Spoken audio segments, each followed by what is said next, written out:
Good morning, afternoon, evening, wherever you are, and welcome to episode 10 of Fireside Stories, The Forbidden Ruins, A Tale of Terror, Part 5. John and Lilith enter the banquet hall and scan the room for Marcus and Kiera.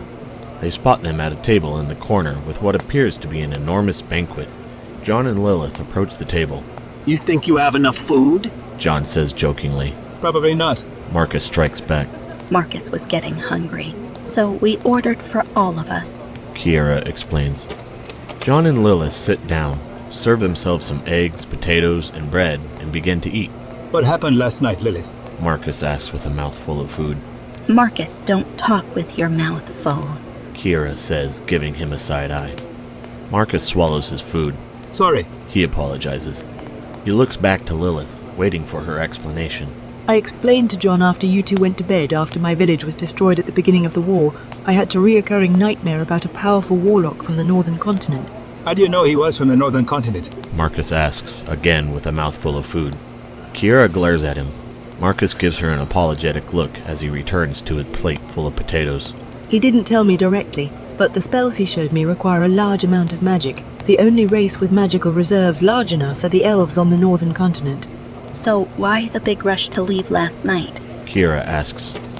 As a precaution before going to bed, I cast Detect Thoughts and heard his voice. Now, I don't know if he was projecting his voice himself or was close enough to use my magic as a channel into my mind, but I was not waiting around to find out.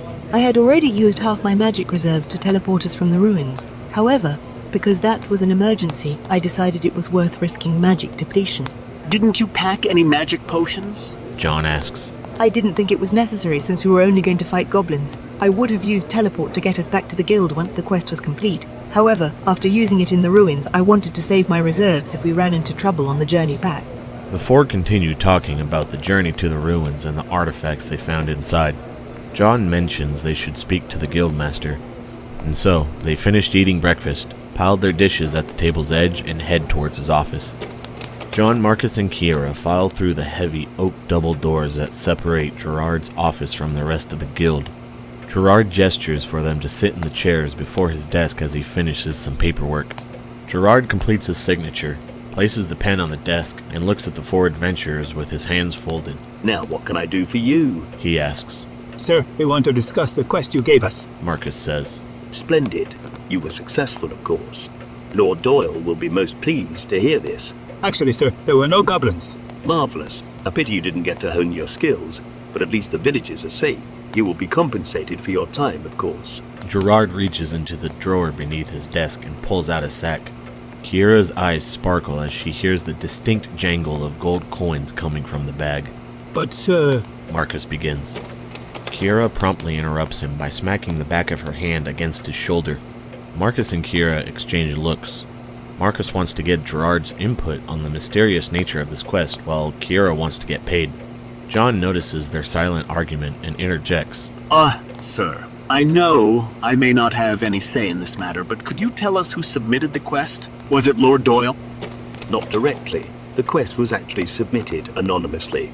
I brought it to the attention of Lord Doyle, who confirmed eradicating the goblins was in the people's best interest. Gerard explains. Is there any way we could find out who did submit it? My young man, we allow quests to be submitted anonymously, so identities can remain private. Poking about to uncover who submitted this request goes against our values. John nods. He can't help but feel suspicious about somebody requesting anonymity for a simple goblin quest. The four adventurers stand up. Gerard hands Marcus their payment, and they thank him for his time. Outside the office, Marcus begins to divide the coins equally. Why don't we head to the market to replace the equipment we left behind? Kiera suggests. Instead of paying to replace it, why don't we teleport back to the ruins? John asks. A few reasons. First, replacing everything will only cost about 1 gold coin. Lilith explains. Secondly, would be wasting a day waiting for my reserves to replenish to make the return trip. And thirdly, while I could get us back in an emergency, magic depletion is rather unpleasant and I would prefer to avoid any unnecessary risk. The group agrees to avoid pointless risks. Marcus and Kiera will buy replacement gear at the market. At the same time, John and Lilith will research the ruins at the academy. They all stepped onto the street and head their separate ways. Just as John and Lilith walk toward the academy, John notices a strange man across the street. Nothing is inherently suspicious about him. However, he is most definitely out of place. He seems to be looking at the clothing on display, but that building is a tailoring shop that caters to the upper middle class. Usually this wouldn't pique his interest, but the man's clothes are ordinary, and he's wearing a hood. He turns to Lilith and whispers, I think we're being watched. That man across the street. She asks. Yes. Do you sense something? Or are you going to lecture me about my trust issues again? Shut up. You're actually right this time. John and Lilith continued toward the academy until they found a secluded alleyway. They quickly dip in and hide behind a stack of crates, waiting for the man to come searching. They didn't have to wait long for the man to appear at the alleyway entrance, his eyes scanning the area for any sign of them. Lilith whispers to John, I have a plan. Well, that's dangerous. This isn't a time for jokes. I need you to lure him farther into the alley. John nods and starts running toward the end of the alleyway.